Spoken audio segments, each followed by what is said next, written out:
ஏன் மாமா ரொம்ப எழிச்சு போயிருக்கீங்க? இந்த பார்த்து ரொம்ப நாள் ஆச்சுல்ல தான். ஆமாம், நைட்டுக்கு என்ன சாப்பாடு? நீ என்ன சமைச்சு கொடுத்தாலே சாப்பிடுவேன். ஏண்டி உனக்கு என் மையம் வந்துட்டா வீட்டை சித்திட்டு கோழி சுற்றுற மாதிரியே சித்திக்கிட்டு தெரியணுமா? வேற வேலையே இல்லையா? ஆமாம், உன் மகன் பெரிய பேரழக, அவனை சுற்றி சுற்றி வராங்க. நான் ஒருத்தி இல்லைன்னா இந்த மூஞ்சை யாரும் சீண்ட மாட்டாங்க. போடி, என் பையனுக்கு ஒத்த கடை வரைக்கும் வரிசையில் நிற்கிறாங்க. நிற்பாங்க. என்னை தவிர எவ்வளோச்சும் இந்த வீட்டுக்கு மருமகளாக வந்தா அவள் கண்டக்காலில் வெட்டிடுவேன், பார்த்துக்க. ஆடி ஆத்தே. அத்தை கேள்வி, நல்லா அந்த திண்ணையை பார்த்துக்கோ. நான் மட்டும் இந்த வீட்டுக்கு மருமகளாக வந்தா அந்த திண்ணை தான் உனக்கு. என்ன மாமா, வரட்டுமா? சாயந்தரம் ஆத்து பக்கம் வந்துருங்க, பேசலாம்.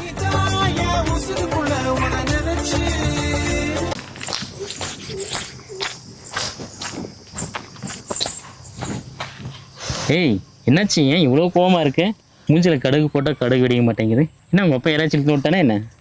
இங்கே பாரு, எனக்கு ஜோசியெல்லாம் தெரியாது. நீ ஏன் கோவமாக இருக்கு நீயே சொல்லு. ஏன் இப்படி முறுக்கிட்டு இருக்க? என் ஃப்ரெண்டோட ஹஸ்பண்ட் இருக்கான்ல, ஆமாம், போடா போனவன். அவன் என் ஃப்ரெண்டை மாசமாக்கி ஆஸ்பத்திரிக்கு அனுப்பிட்டு இப்போ வேற பொண்ணை கல்யாணம் பண்ணிக்கிட்டான். கொடுத்து வச்ச வாழ்க்கை தான் போ. நீயே எல்லாம் ஆம்பளைங்க மாதிரி தானே ஒன்று? ஏய், நான் சும்மா சொன்னேன். ஏன் எவ்வளோ கோவப்படுற? ஒன்னெல்லாம் நம்ப முடியாது. ஃபர்ஸ்ட் சத்தியம் பண்ணு. சத்தியமா? எதுக்கு சத்தியம்? எந்த பொண்ணையும் பார்க்க மாட்டேன், பேச மாட்டேன், நினைக்க மாட்டேன். முக்கியமா என்ன தவிர வேற எவ்வளையும் கல்யாணம் பண்ண மாட்டேன்னு சத்தியம் பண்ணு. இது இன்னொரு கல்யாணம் பண்ணக்கூடாதா? சத்தியெல்லாம் பண்ண முடியாது. இந்த உலகத்தில் உசந்தது ஒண்ணுமில்ல.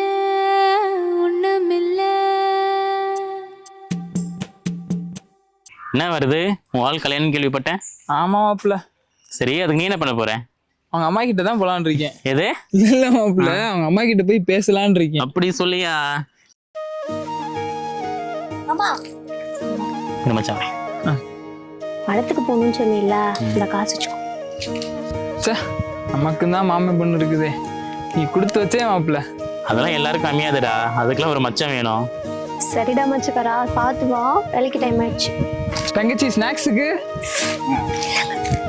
உங்க பையனுக்கு என் மடியில வச்சுதான் காதே குத்துறோம்.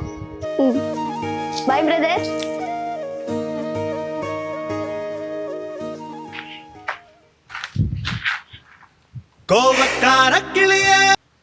ஹலோ. ஓ, அப்படியா?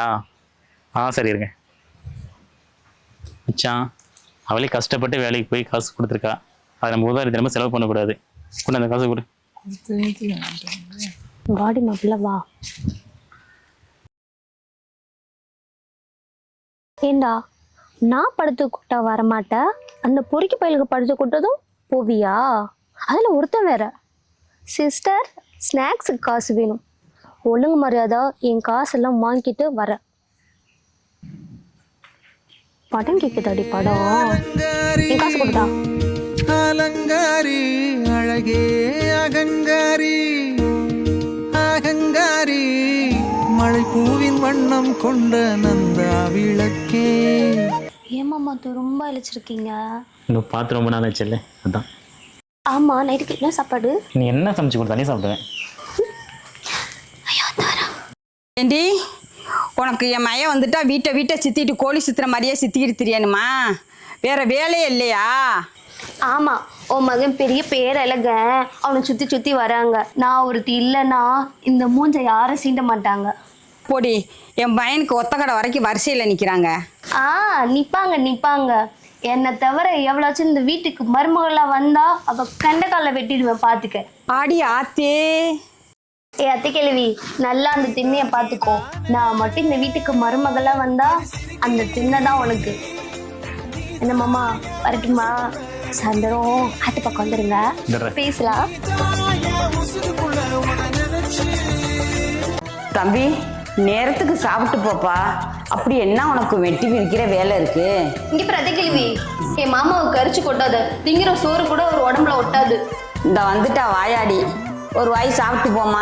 காலகாலத்தில் கல்யாணம் பண்ணி வச்சிருந்தா நானே சோறு வடிச்சு கறி கொஞ்சாக்கி என் மாமனுக்கு ஊட்டி விட்டுருப்பல்ல.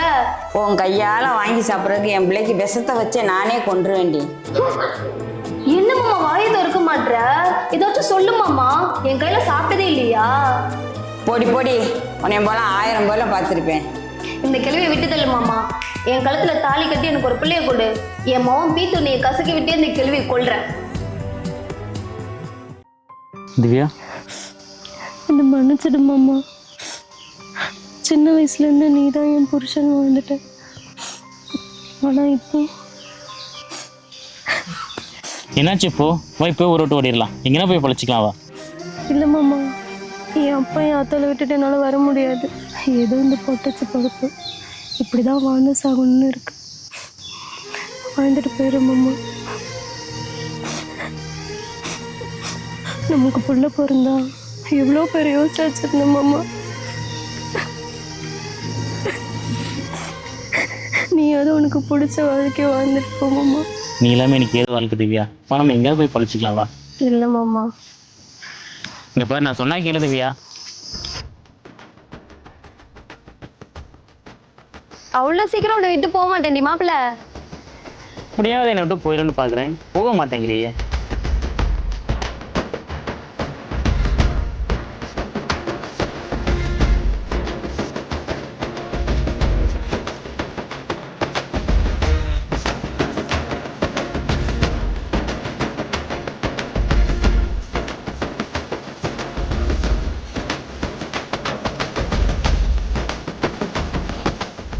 திவ்யா வாங்க, இங்க பாரு. என்ன இவ்வளோ பெரிய மீன்? ஆமா, நல்லா அம்மியில மசாலா அரைச்சி புளியை கரைச்சி ஊற்றி சூடா சோறாக்கி மாமனுக்கு கொண்டு போய் பார்க்கலாம். இன்னைக்கு பாருங்க இந்த மீன் என் மாமா நாக்குல நாட்டியமான போது. என்ன போனவளை ஆளையே காணும். ஒருவேளை குடும்பத்தோடு சேர்ந்து கும்மி அடிக்கிறாங்களோ? மாமா வா வா வா, டக்குன்னு வா பார்க்கலாம். பெருசா குழி பறி மாமா. பறிக்கிறேன். என்னடி வெறும் குழம்பு மட்டும் ஊத்திட்டு இருக்க? மீன் எங்க? அதான் மாமா தேடிட்டு இருக்க. என்னடி வெறும் தலை மட்டும் வச்சிருக்க? வால் பீஸ் மாமா பாதி தான் இருக்கு. தலைவால் மட்டும் இருக்கு, மற்ற பீஸ்லாம் எங்க? இல்லை மாமா, டேஸ்ட் பார்க்க ஒரே ஒரு பீஸ் எடுத்து சாப்பிட்டேன்னா அப்புறம் என்ன மாதிரி எங்கள் வீட்டில் எல்லாருமே டேஸ்ட் பார்த்தாங்க மாமா. என் மாமா நாக்கில் நாட்டியமான போது. அப்பவே நினைச்சேன், நாக்கில் நாட்டியம் ஆடுன்னு சொன்னியே. நல்லா அடிச்சு போ. சரி, குழம்பு சூடா இருக்கு, சோரியம் இவ்வளிச்சலன்னு இருக்கு. டேஸ்ட் பார்த்தோமா, வெறும் குழம்பு மட்டுமா ஊற்றி பார்ப்பாங்க. அதான் கொலை பசில இருந்தேன்டி, இப்படி கொலையில் அடிச்சிட்டிங்கடி. மாமா நாளைக்கு நண்டு எடுத்துன்னு வர சொன்னீங்களே. உனக்கு நொட்டுவாங்க.